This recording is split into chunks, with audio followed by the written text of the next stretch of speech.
Hey, William. Good to see you again. Good to see you, man.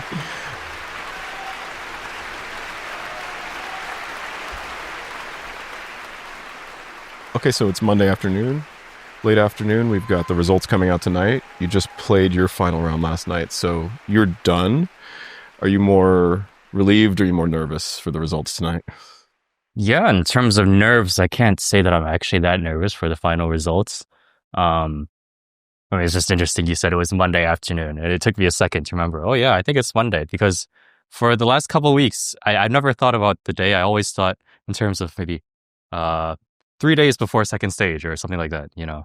So now that it's all over, it's like, wow, finally, it's all out of my hands. And in terms of results, it was funny because they always announced it alphabetically for, who gets eliminated and who gets to stay. So I never went to listen, and I hardly ever even tune into the stream because, I mean, just put yourself in my shoes. You know there's going to be 40 names announced, and you might be like number 38 or 39. And it's like, oh, I'm not doing that. So, yeah, there's always some sort of relief that, I mean, I got the chance to play in Warsaw Philharmonic with the orchestra and everything, Polonaise-Fantasy and F minor concerto. And yeah, I think I enjoyed myself on stage. I would love to just talk to you about your playing. It's not something we always maybe want to talk about as pianists, but it's probably something you think about a lot more than you tell other people about. And so I'd love to just get inside your mind a little bit about how you think about your sound concept. If you have a sort of aesthetic in mind, maybe we'll go in reverse order. We'll start with the concerto. What I noticed that was unique in your playing is that you played with a sense of integration with the orchestra.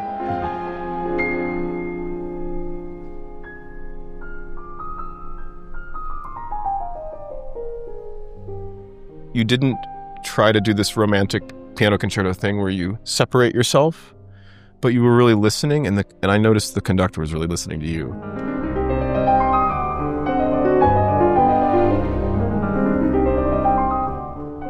How deliberate and intentional was that positioning of yourself as a member of the orchestra in a way?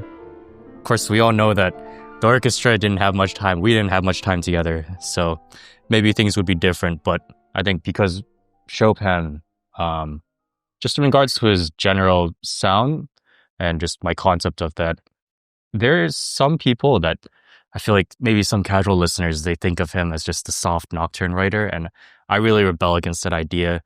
But of course, nor do I think it should be like, the Russians that come later and just full flom and just 3Fs everywhere. Yeah.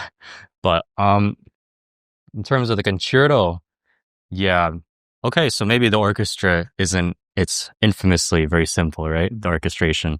And of course, for them, unfortunately, it's more of an accompanist's role for the majority of the time. But for me, it makes a huge difference just because his textures in almost all of his writing, especially the earlier writing, it's characterized by the sort of light, more classical left hand, right? And then just the singing right hand above. Mm-hmm. So in terms of sound, maybe I don't know. I don't know if anyone really knows what produces a different sound. For me, I think it's more imagination and intention. And just when you have such a strong concept in your mind of what you want to bring out, then at least you'll get closer to it. And Warsaw Philharmonic is a beautiful space. I don't think you really need to force anything, especially with this music.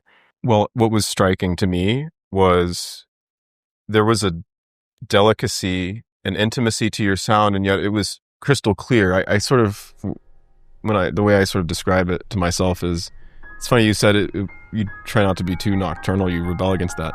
I don't mean this necessarily in a nocturnal sense that you do, but your notes, just the way you articulate them and the way you control dynamics and then create lines, for me, it sounded like a starry night.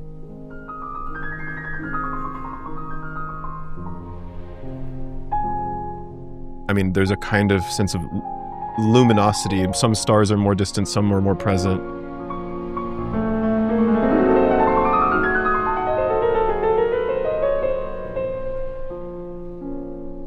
And it wasn't ever trying to shout anything out. It was just, sometimes it really was almost like sequins of decoration with the orchestra. So we could hear the bassoons really clearly blending, and then you were part of that sparkle.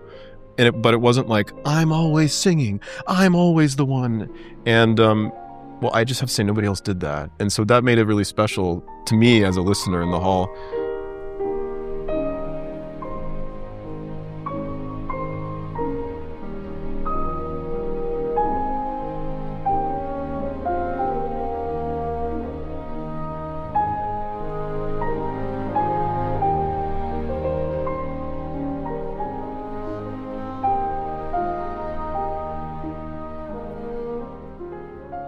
In terms of, maybe just pure mechanics and execution, maybe the concerto wasn't as high as I would have hoped, but that's because you have to focus on so many things. You're working with brand new orchestra, you had 40 minutes together, and so you want to sort of mesh because there are times it's going to be off, so you have to try and balance it out. And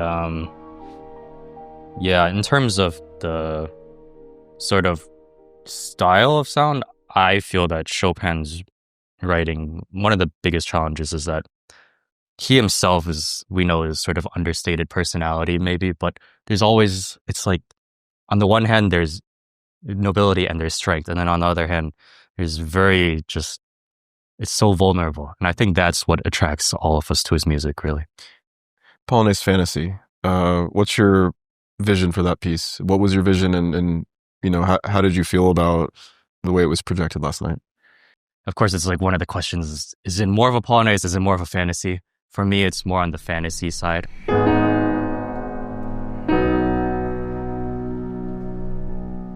I think one of the biggest challenges of this piece is like that image of, the starry sky or whatever. You stay so much in that atmosphere, and then it opens up and you want to make it a contrast, but then at the same time, Chopin, the E flat octaves, it starts 1F and then decrescendo. So...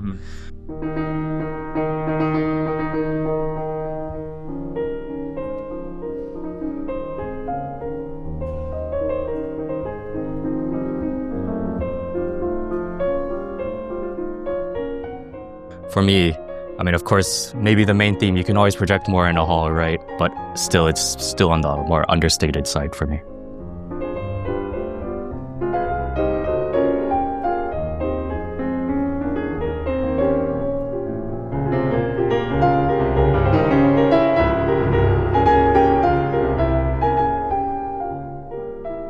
About how do you practice your dynamic control? Because yours was exceptional in terms of like, okay, you've got 3 maybe polyphonic voices in this next 12 bars, and you really assign a dynamic role to each one. It sounds like the music is flowing out of its own volition or something.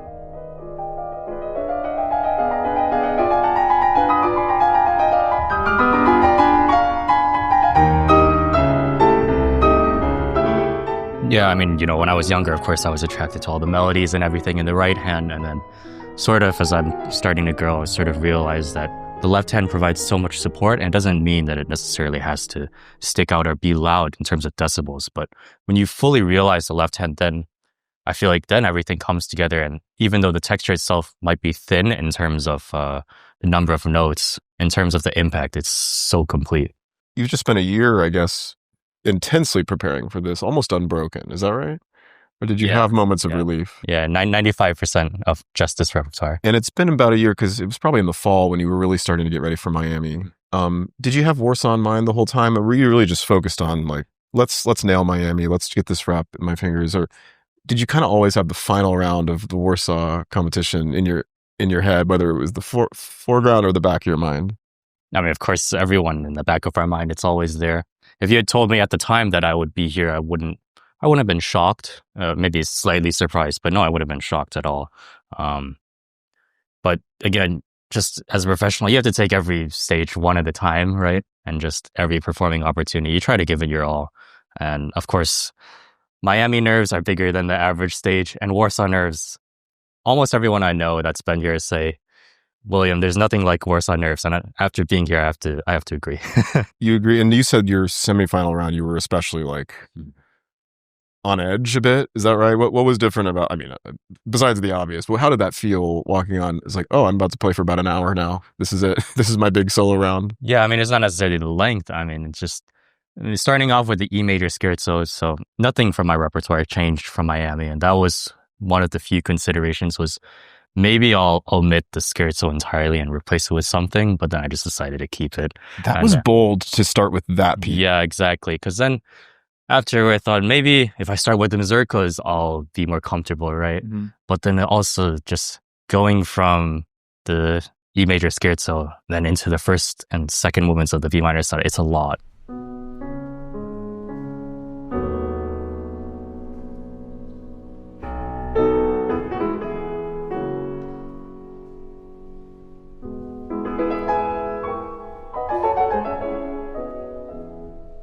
Dude, to start, ba-dee-da. Also, I love how you go ba-dee-da-dee-bum. I'm sorry, I noticed your details. I mean, because you hear a lot of da-dee-da-dee-da. I mean, it's so hard. How do you get that marking out in the performance? I don't know.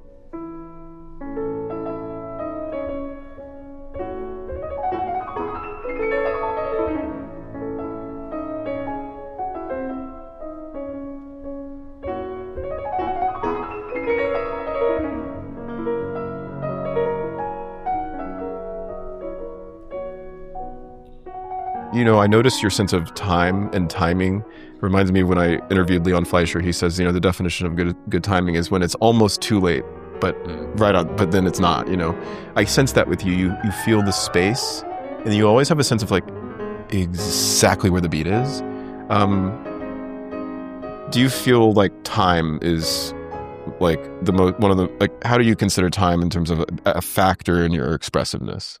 I think as a performer, timing is the single most challenging thing. I think it really makes or breaks the performance because, you know, after you have all the mechanics mastered and your sound choices and then interpretive, your choices there, what really brings it to life on stage is the timing. And I think that's the main difference between each performance, you know, because it's fluid, right? Every stage, every audience is different. So you do things differently depending on how you feel. And for me, at least, it's always has to do with the time and rubato. And of course, it's like such a fine line because you want to indulge in the beauty of the music, but you also want to keep the pace going and the music flowing.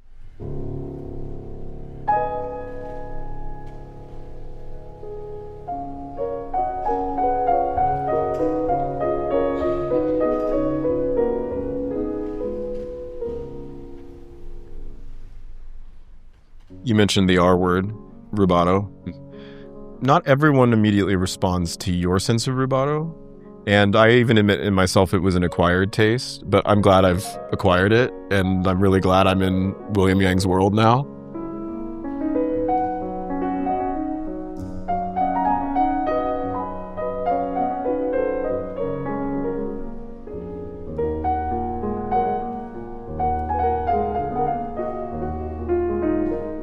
But I admire that you don't simply give in to received wisdom about how rubato should be expressed or whatever. We should take time and downbeats, these kinds of things.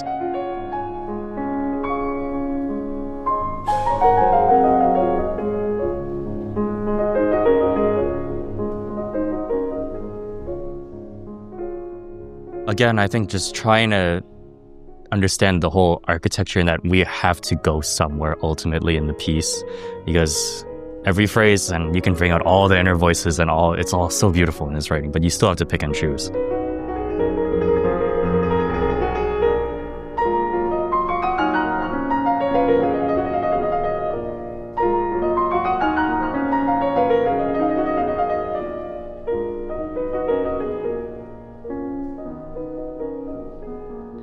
I think that's the word that I would use as self-indulgent that most Chopin performers have, and it's not a bad thing at all. I don't know. Ultimately, I don't know. Maybe Chopin would have hated the way I played because there's so many conflicting accounts of, you know, how he played. There's some that say, you know, oh, the left hand is so fluid and then the right hand can do whatever it wants. And then, of course, there's those classic anecdotes of he never played the same thing, you know, the same way twice. So for me, I guess a word you could use is a more classical approach, if that makes sense, in terms of the timing and then less pedaling, which I feel strongly about the pedaling, but yeah. Tell us about the pedal. Yeah, because there's definitely some over-pedaled Chopin out there, and certainly even in the competition, but yours is very surgical?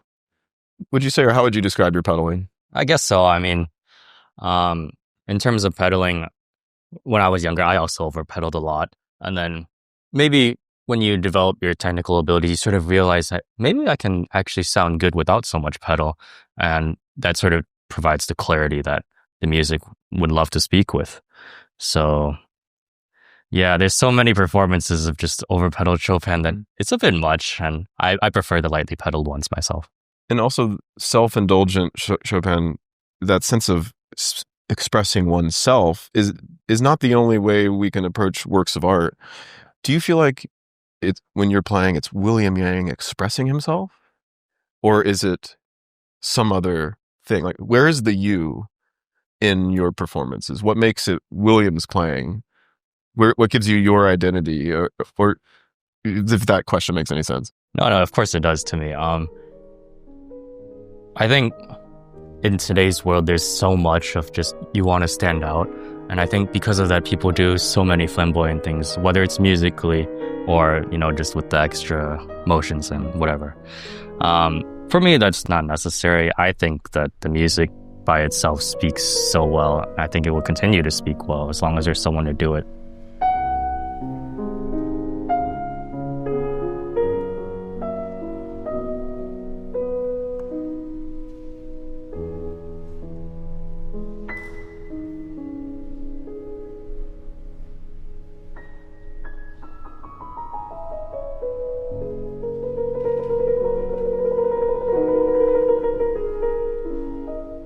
In terms of personally, I mean, well, one thing we don't really talk about is that as performers, we sort of need an ego to get on stage and present this music, because if you don't have that confidence, then I mean, you will crumble under all the pressure and everything. You have to think somebody wants to hear you. Exactly. Otherwise, you won't go out there. Exactly. If you don't think your playing is worth listening to, then it will reflect and not well. And yet, there's a selflessness in your playing. You have to both have the ego and also be selfless at the same time. It sounds like a paradox, right? Exactly. Yeah, in terms of adhering to the score, I try my best to, and obviously sometimes I don't. There are some cases where it's a misjudgment, but there's also times it's very intentional. The main thing is with the pedaling again, because I think most of the pedaling marks are not very applicable on the modern piano. Or it's just hard to interpret what he is exactly, sometimes. Exactly. Really cool. Well, just zooming out, away from music, away from Chopin. I guess I can't ask win or lose what's next, because if you win, they decide what's next in many ways. And even if you medal, I mean, it's kind of your life is determined in a way for a bit. But are you thinking about that? I mean, it's like give us some scenarios here. Like, how's the next couple of months of your life going to be like? Or are you really just not concerned? Well, of course, not unconcerned, but, sure, yeah, but just for the whole calendar year of 2025, my whole life has been centered around this one thing. Mm-hmm. And now that it's done, I don't want to maybe trivialize it, but I feel like I sort of want to put the chapter of my life behind me and move on to, I mean, it's going to sound bad, but I want to move on to bigger and better things, just because, at the end of the day, you don't play music really to get on a competition stage and win or anything like that. So I guess the one thing that I actually have in mind is to finish off the preludes of Opus 28. Do you enjoy recording? Do you have that as a goal? I'm just curious if you think of yourself more as a stage performer, or if kind of a recording studio might be something that interests you. Yeah, I mean, it's one of my least favorite things to do. Okay. I think that that's too bad. I want to hear Yang's recording. No, I understand. Just because that, well, when you go on stage, right, it's live, and then you can't take anything back, for better or for worse, and it's just done with, and then you have to live with it. And I feel like I've been getting better at just, sometimes you get on stage and it's going to be bad, and then just forgive yourself and realize what it is and learn from it, and that's all. But then with the recording, you have just such high standards for yourself, so that for me, on the occasions that I've done recordings, it's almost always been as few takes as possible, for better or for worse. You try to simulate like it's a live performance. Yeah. You try to do one take and then maybe patch it up. And of course, with the upcoming Steinway recording, which which I'd like to put the preludes on. From your Miami first prize? Yeah. Like most likely we'll do it in 2026, of course. Yeah, so that'll be an interesting process.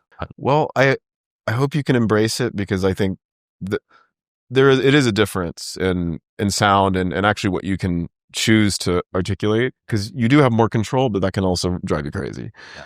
So maybe finish just talking about reflecting on Miami. I mean, does that seem like 10 months ago, or does it seem like 10 years ago? Yeah, I can't believe that we were both there. For me, it's either it's flown by or it was forever ago. I can't tell. Exactly, yeah. When you go to these things, and even during the course of Warsaw, it probably felt the same way for you. Some days you wake up and you're like, I can't believe I've been here for so long. And some days it's like, wow, I feel like we just started.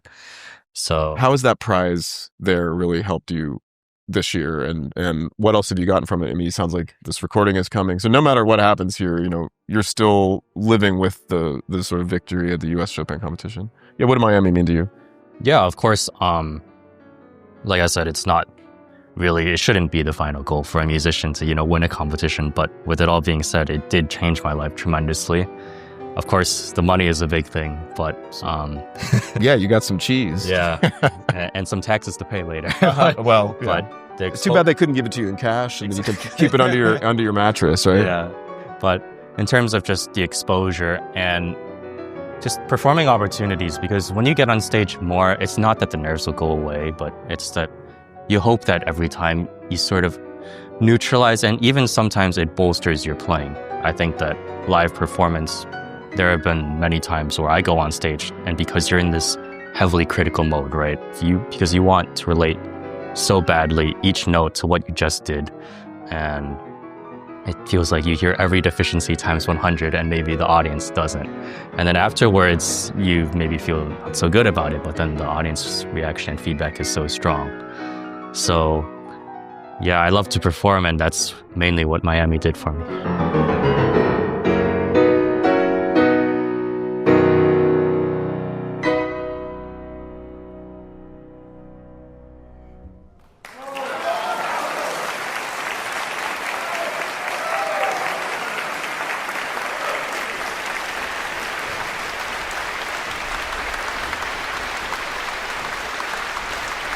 Nagrodę otrzymuje. The sixth award goes to William Young ze Stanów Zjednoczonych. From the United States.